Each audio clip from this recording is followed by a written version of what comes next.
تخيل معايا كده تكون فاتح محل جزارة كبير في وسط شعب مثلا محتاج اللحمة او عنده فقر في التغذية، وقررت انك تفتح المحل دوت لمدة شهرين 3 بتوزع لحمة مجانية.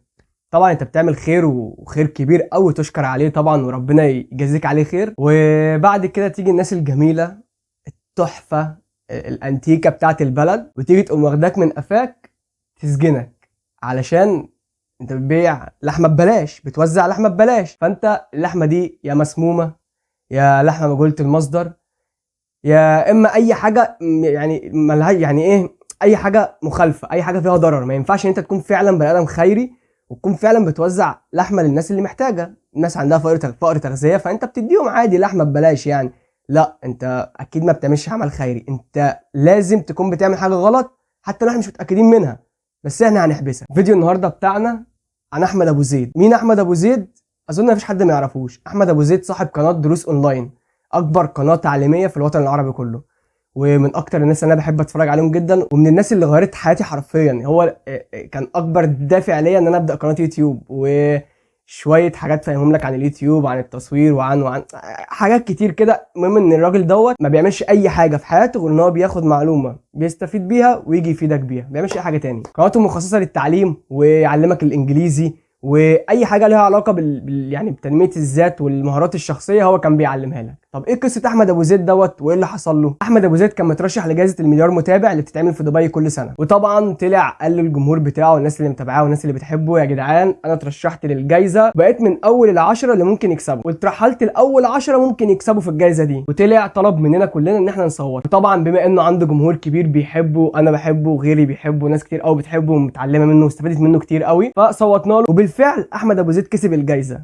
طب حلو لحد هنا. وبعد ما كسب الجائزه، معلومه بس كده جانبيه، الجائزه كانت قيمتها $1,000,000. طبعا زيه زي اي حد هيكسب الجائزه هيروح يستلمها من البنك وياخد ارباحه ويروح. حلو، ايه المشكله في هنا؟ تعال اقول لك ايه المشكله. المشكله بقى هنا ان هو بعد ما خد الفلوس وروح على بيته زيه زي اي بني ادم طبيعي عادي خالص، بعد كده في ضابط فضل مراقب احمد ابو زيد لحد ما روح البيت وطلع وراه وعمل له محضر حيازه عملات اجنبيه. بس كده بكل سهوله، واحد راح يسحب ارباح من البنك من اليوتيوب او الجائزه اللي كسبها وروح بيته، جه وراه ضابط لا احمد ابو زيد طالع بالفلوس، عمل له محضر حيازه عملات اجنبيه. ليه؟ هو كده طيب بيقول في المحضر ان هو كان بيتاجر في العملات الاجنبيه ولقى في بيته $163,000 ومبلغ تاني من الجنيه المصري، بس ما ذكروش ايه هو المبلغ ده لانه مش مهم دلوقتي. هم اهم حاجه عندهم العمله الاجنبيه، الورقه الخضراء دي اهم حاجه عندهم. فطبعا قال لك لا $163,000 في البنك، وراح سحب $1,000,000 من البنك. فهو كده بيتاجر في العمله الاجنبيه، هو كده بس. خلاص انت كسبت جايزه $1,000,000، يعني حوالي 51 مليون جنيه مصري. طبعا مصر هتستكترها عليه طبعا يعني. فعملوا له محضر.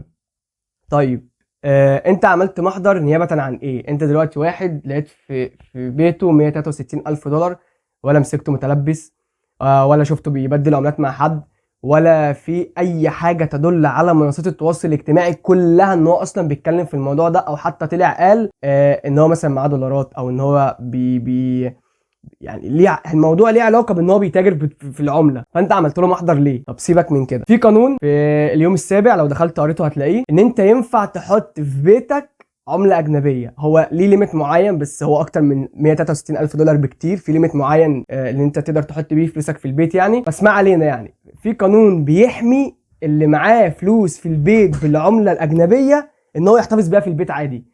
فانت خدته بتهمه ايه التهمه اللي انت خدتها بيه عشان تعمل له محضر؟ فانت دلوقتي كمواطن مصري معاك فلوس في البيت بالعمله الاجنبيه، القانون هيحميك ويحمي الفلوس دي. القانون ده طبعا ما اتطبقش على احمد ابو زيد علشان كسب جايزه قيمتها $1,000,000. فتشوف تليفون احمد لما طلبوا منه الباسورد بتاع التليفون، لما لقوا ان مفيش اي حاجه تدل على ان هو كان بيتاجر في العمله الاجنبيه، او اي رساله تدل ان كان في حد بيتواصل معاه ان هو يبدل معاه عمله. دي حاجه.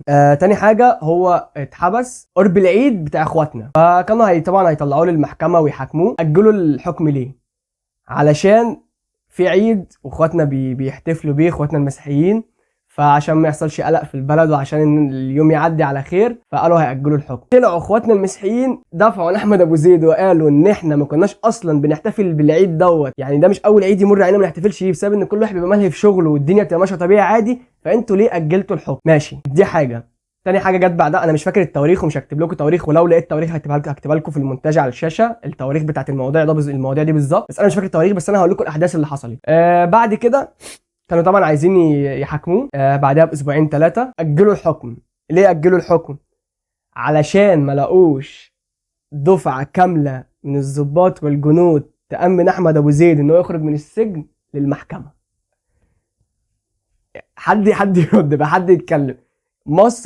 مصر ما لقيتش عربيه تامن احمد ابو زيد ب2 ضباط وشويه عساكر يودوه من السجن للمحكمه.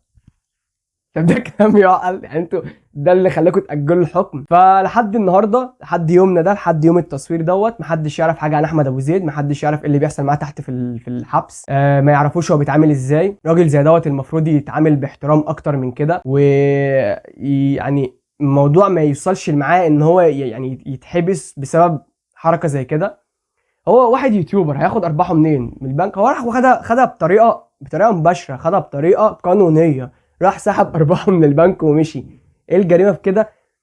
انا مش عارف ولا قادر افهم. فانت دلوقتي كمصري ما ينفعش تنجح في البلد دي بقى. ليه؟ يعني انت لو بني ادم ناجح وليك دخل من يوتيوب وبتقبض منه فهتتحبس. ليه هتتحبس؟ عشان انت بتتاجر في العمله الاجنبيه، انت رحت تسحب فلوس من البنك. اليوتيوب بعت لك ارباحك تبقى بالعمله الاجنبيه، عمله البلد اللي فيها اليوتيوب، وبتروح تسحبها من البنك، فانت كده بتعمل حاجه مخالفه. هو كده في البلد هنا. تعالوا طب كده نعكس الايه. لو مصر هي اللي عامله المسابقه ديت، واحد من السعوديه مثلا كسب الجائزه دي، هل كان هيحصل اللي حصل في مصر ده؟ هل هتتخيل كده؟ ما هيجي لك تخيل لو لوهله ان يجي ضابط سعودي يشوف واحد مثلا سعودي بيسحب ارباحه من البنك فيروح واخده يعمل له محضر انه بيسحب ارباح مثلا مصريه مثلا يعني مستحيل تحصل. يعني مستحيل على اي حته على وجه الارض يحصل الحركه اللي حصلت معانا دي. واحد راح يسحب ارباح عادي، فجاه كده اختفى من على وجه الارض. واخدين كل المنصات بتاعته كلها، يوتيوب تحت ايديهم، الانستجرام، تويتر، كل المنصات دي تحت ايديهم، ممكن يقفلوها في اي لحظه وما نعرفش حاجه عن احمد ابو زيد تاني. ولحد النهارده عاملين ياجلوا في الحكم ومحدش يعرف عنه حاجه. فجاه كده كل اليوتيوبرز ابتدوا يوقفوا الكلام عن احمد ابو زيد. من توقعاتي انا واللي انا شايفه في الموضوع وفي القضيه دي كلها، ان احمد ابو زيد مش هيخرج دلوقتي خالص، علشان الراجل ده ليه شعبيه كبيره قوي وليه ناس كتير قوي بتحبه، ولو خرج اي كلمه منه هتقلب الناس كلها. كل الناس هتتقلب على الحكومه، وكل الناس هتتقلب على السوشيال ميديا، وكله هيطلع يتكلم، وكله هيطلع بعصبيه وهمجيه يتكلم عن الموضوع. فانا باعتقادي احمد ابو زيد مش هيخرج دلوقتي خالص، وهنفضل فتره كبيره كده ما نعرفش عنه حاجه لحد ما يظهر. فاللي حابب اقوله لك من الفيديو دوت ان هي دي مصر، البلد اللي المفروض بتامنك والمفروض بتدعمك انك تتحرك لقدام. وي بص، في المختصر كده، لو بايدك فرصه تخرج بره مصر اخرج، علشان مصر ما فيهاش نجاح. مصر مش هتعرف تبني فيها مستقبلك ومش هتعرف تكون فيها حياتك.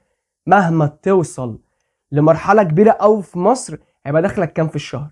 60 70 80 الف جنيه ولا اي حاجه. ما تعتبرش عايش برضو طول ما انت عايش في مصر. لو دخلك مليون ما تعتبرش عايش طول ما انت عايش في مصر، علشان مصر زي ما انت شايف بتشوف حقك فين وتروح تاكله. مش بقول ان مصر كلها وحشه وان كل اللي في مصر كده، لا مصر فيها حلو وفيها وحش كتير، بس من ناحيه الحقوق دي فاحنا مهزوزين فيها شويه. طبعا الناس كلها هتحارب احمد ابو زيد لو خرج وما سافرش بره مصر، ده الا اذا اصلا سمحوا له انه يخرج بره مصر. هيوقفوا له الجوازات بتاعته، مش هيعرف يسافر بره مصر. هيوقفوا له حياته، ده الا اذا يعني لو خرج بدري احتمال كبير قوي ياخدوا المنصات بتاعته كلها. هيقعدوا ينمروا على الفلوس اللي معاه لحد ما ياخدوا منها جزء كبير قوي، ده الا اذا ما خدوهاش كلها عشان يخرجوه من المصيبه اللي هو فيها. فبس ده اللي كان عندي اقوله لك النهارده في قصه احمد ابو زيد. فيا ريت ما نسكتش ويا ريت نتكلم عنه، علشان احنا لو سكتنا الراجل ده هيختفي زي ناس كتير قوي حصل معاها مواقف زي كده واختفت برضه ما نعرفش عنها حاجه. فاتكلموا عن احمد ابو زيد.